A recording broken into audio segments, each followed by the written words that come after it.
বন্ধুরা, আমি তোমাদের কাছে নতুন একটা রান্নার রেসিপি নিয়ে এসেছি, বাঁধাকপির ভাপা।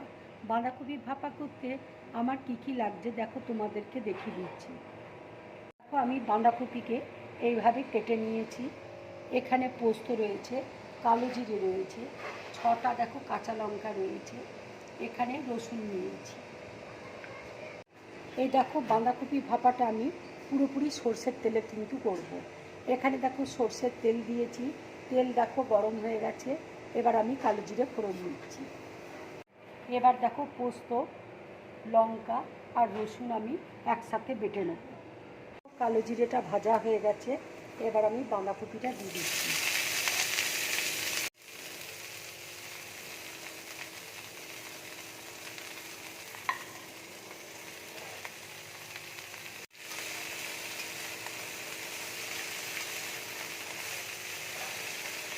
এবার দেখো বাঁধাকপিতে আমি অল্প করে নুন দিয়ে দিচ্ছি।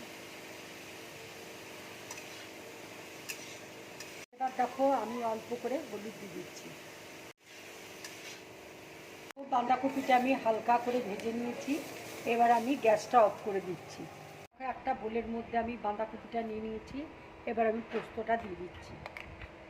দেখো, অল্প করে আমি বাঁধাকপিতে নুন দিয়েছিলাম, আর একটু নুন আমি দিয়ে দিচ্ছি। দেখো, পোস্ত দিয়ে বাঁধাকপিটা আমি ভালো করে মিক্সড করে নিচ্ছি। এবার দেখো বাঁধাকপিটা আমি টিফিন কৌটোর মধ্যে দিয়ে দিচ্ছি।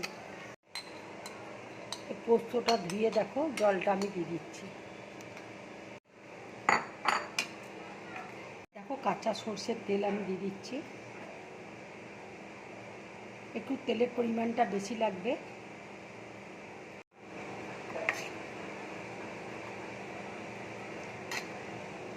আর একটু দেখো উপর দিয়ে তেল আমি দিয়ে দিচ্ছি। উপর দিয়ে আমি কাঁচা লঙ্কা দিয়ে দিচ্ছি। এবার দেখো ঢাকাটা দিয়ে দিচ্ছি।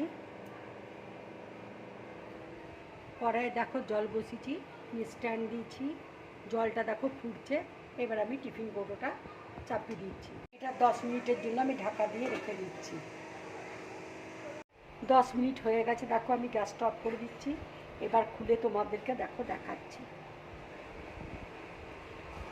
এবার দেখো ঢাকাটা খুলে তোমাদেরকে দেখাচ্ছি। দেখো বাঁধাকপি ভাপাটা হয়ে গেছে। এইরকম বাঁধাকপি ভাপা বানিয়ে তোমরা গরম ভাতের সাথে খাবে, খুবই ভালো লাগবে খেতে।